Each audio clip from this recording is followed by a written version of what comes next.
తక్కువ ధరకు నెయ్యి ఇస్తామంటే ఆలోచించరా అని ప్రశ్నించారు చంద్రబాబు. దేవుడి విషయంలో తప్పు చేసిన వారిని వదిలిపెట్టబోమన్నారు. అయితే దీనికి కౌంటర్ ఇచ్చారు మాజీ మంత్రి అంబటి రాంబాబు. ఇప్పుడు మాట్లాడుతున్నారు, నేను తప్పు చేయలేదు, టెండర్ పిలిచాను, మీ ప్రభుత్వం పిలిచింది, మీరు పిలిచారు, 320 రూపాయలకు నెయ్యి ఇస్తున్నారంటే ఆలోచించే పని లేదా? మీ దగ్గర చెకింగ్ మిషనరీ కరెక్ట్గా లేకపోతే అది మీ తప్పు. వాడి తప్పేంటి? నువ్వు చెకింగ్ మిషనరీ చేసావు కదా. వాళ్ళ టీటీడీ బోర్డు చెకింగ్ మిషనరీ అనేది పర్ఫెక్ట్గా ఉంటే అన్నీ అవుతాయి. ఎందుకు పెట్టారు? చెకింగ్ మిషనరీ వచ్చి తీసేసుకోవచ్చు కదా. 1000 రూపాయలు ఇస్తే మంచి చేస్తాను గ్యారంటీ ఉందా? 300 చిల్లరకు రాదు. 1000 రూపాయలు ఇస్తే గ్యారంటీ ఉందా?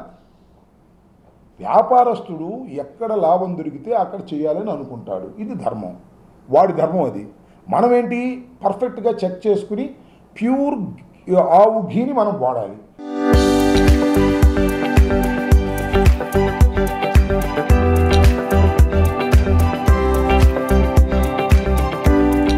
అది నీ బాధ్యత, వాడి బాధ్యత కాదుగా.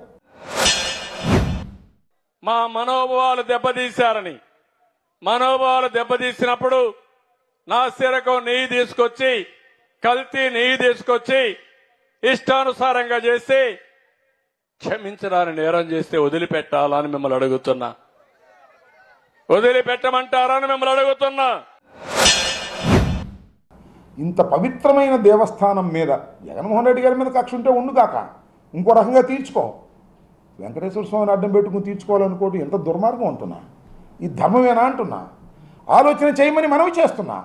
చంద్రబాబు నాయుడు గారికి మా మీద కక్ష ఉండవచ్చు, మా పార్టీని సర్వనాశనం చేయాలనేటువంటి కోరిక ఉండవచ్చు, జగన్మోహన్ రెడ్డి గారిని అసలు గెలవకోకుండా చేయాలనేటువంటి కోరిక ఉండొచ్చు. చెయ్యి, మాకు అభ్యంతరం చూస్తాం. కానీ పవిత్రమైనటువంటి దేవస్థానాన్ని వెంకటేశ్వర స్వామిని అడ్డం పెట్టుకొని చేయటం దుర్మార్గం కాదా?